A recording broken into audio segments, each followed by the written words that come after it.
Thank you for waking up with Happy Ass, where we come together to go in mind, body, and spirit so we can turn about make the world a brighter and sweeter place to live for ourselves and for others.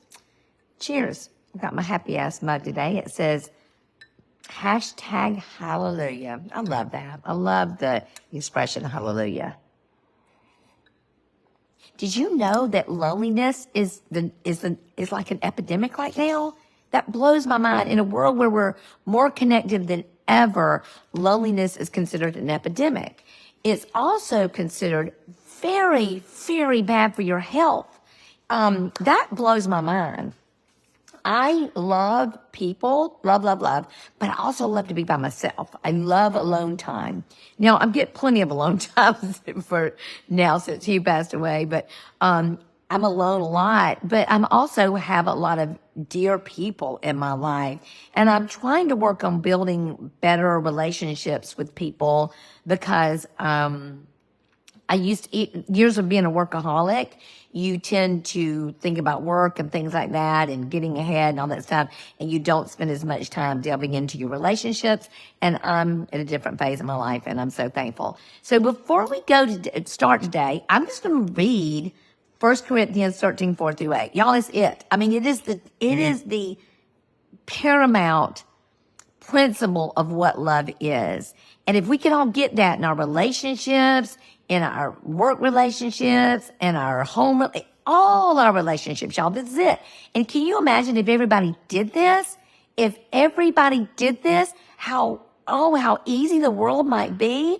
So I'm just going to read this, and then we're going to talk a little bit about what I want to talk about. I'm going to move this so I can see it. It's a big old sign I've got here. I'm just going to read it. Remind you, love is patient, is kind, does not envy, does not boast, is not proud, is not rude, is not self-seeking, is not easily angered, keeps no record of wrongs, does not delight in evil, rejoices with the truth, always protects, always trusts, always hopes, always perseveres, and never fails. And y'all, I think it's kind of ironic that's Corinthians 13. Your 13 is my lucky number. I love. And this is the deal, y'all. This is true in work. It's true in our relationships with each other. It's true in our romantic relationships. It's true in every relationship. If we, that's why we talked yesterday about the Quakers are really good at not separating the sacred from the secular.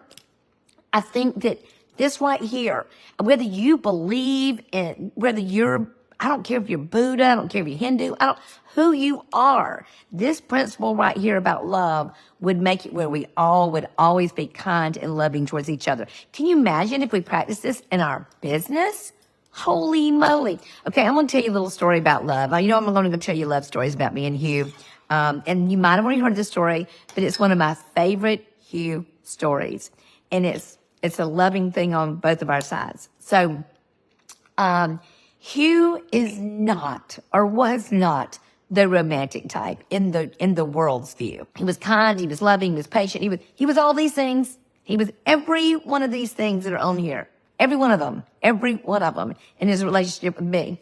But he did not like mushy things or like shows of affection in public, or he wasn't real good on like planning a Valentine's thing and stuff like that. The Terrace restaurant was our undoubtedly favorite restaurant. We love the Terrace restaurant. We love to sit in the bar side of the Terrace restaurant, not the big side, but the bar side, because the bar side was very kind of a little more it was cozy. It was cozy and intimate and stuff like that. And Tom Kendos, who works with me at my company, his family owned Terrace restaurant. Well, they treated us like queens when we were there. So it's we ate there all the time. So Hugh decided to book a Valentine's dinner for he and I at the Terrace. And of course, it was slammed. And to start it off wrong, we didn't get to sit in our favorite part. And Hugh was a man of habit. He just liked things done the same all the time. He was not real big on straying outside of the sameness of things that he liked to do. Very routine. Quite opposite of his wife. And so he booked us. We got a table And it was not in the bar section. It was a bigger room, and he didn't like it. We sat there, we waited. I could tell he was miserable. We were trying to make conversation. It felt real uncomfortable. I think we'd been together several years. We'd been together. I think we were married too by this time. And keep in mind, we dated for 5 years before we got married. And after a while, the love for him and me, loved him way more than a Valentine's dinner. And I looked at him. I said, honey, no, I'm not upset about this, but you seem so miserable. I can tell that this is just not your thing. How about if we do this? Because this is what we love to do. We love to eat popcorn together and drink Diet Coke. We sit on the floor at his house. We sit and drink Diet Coke, eat popcorn, and we watch Who's Smarter Than Ben Stein or something, like stuff like that. We love that nerdy kind of stuff. And he also was missing his AA meeting to do this with me too, which was a big thing. He never missed his AA meetings for anything. So I said, honey, how about this? How about we do this? It's still early. You've got time to catch your 7 o'clock AA meeting. Why don't you go to your AA meeting at 7? I'll meet you at home afterwards, and we'll have popcorn, and we will watch Who's Smarter Than Ben Stein and drink Diet Coke. How does that sound?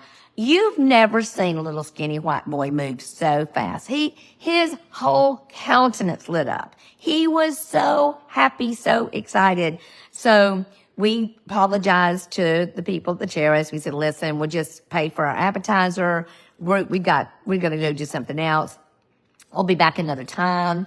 And so that's what we did. And that was one of my fondest memories of our life together. It was a time of where I knew that what he was trying to do. So what he tried to do for me and do it didn't matter that it completed. It didn't matter that he completed. It mattered that he knew that he was trying to show a loving gesture to me, and he did it. And it wasn't lost on me. And it's one of my favorite Hugh stories in the world. I love it so much. So how about we do that with each other? How about we think more of what we can give to someone in our work, in our homes, in just day to day? Just how about on the internet? How about y'all, oh gosh, this is a whole topic and we won't stay here long. I was so excited. I didn't see the commercial at first, but I saw the commercial on Facebook where Jesus was washing people's feet, all kinds of different people's feet, and it was showing that God is love, not hate. Can y'all believe some self-righteous folks found something wrong with that? They found something wrong with that beautiful, beautiful thing. And I'm thinking, oh God, give me patience to deal with that.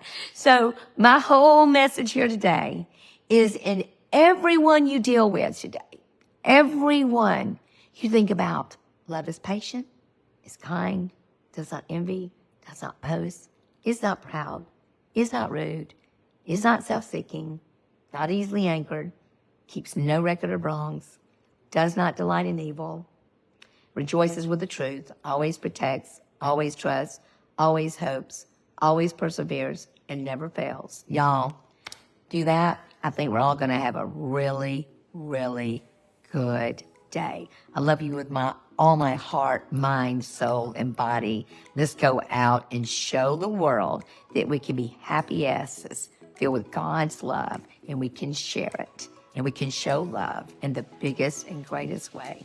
And we can find joy, not because we seek to absorb it, because we seek to radiate it. I love you so much. Be sweet, y'all. Bye.